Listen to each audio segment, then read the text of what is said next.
Nobody's ever approached politics that way. And we have with us in the studio tonight Bishop George. Thank you, Bishop, for being here. Thank you. One of the creators of Vantage Data House, and very interesting and fascinating, as a matter of fact. We want you to just explain and show a little bit about how this system works. Yeah. And by way of an example, let's look at Louisiana Congressional District 6 as it stands today. Okay, great.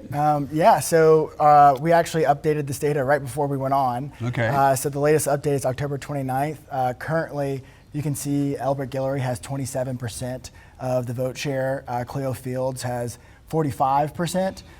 Quentin Anderson has 8%, and currently there's 18% undecided. All right, so we're looking at a live picture of the data here right now, and go ahead and change that if you need to. That's fine. But what we talked about is, or what I wanted to ask you is, do you see a runoff in this race?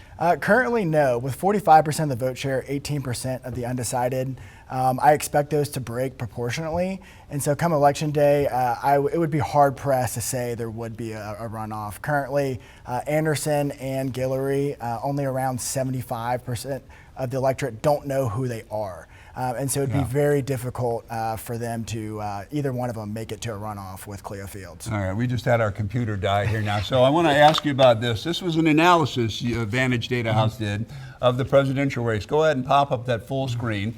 We'll show you what the headline says on this. Well, I'll just read it for you. It says, "The blowout that no one sees coming." The blowout that no one sees coming.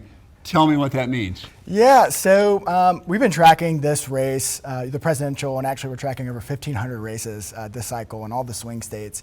And right now we have around 120,000 respondents within those states. It's one of the largest public opinion databases ever assembled in the swing states. And from September, I would tell you that I thought Trump was going to win this election. But come beginning of October, something really interesting occurred, which was women and independent voters started to break heavily for Harris. And in particular, where I think everyone does have it wrong is in North Carolina and Georgia, which we have Harris up 3 points in each state. Wow.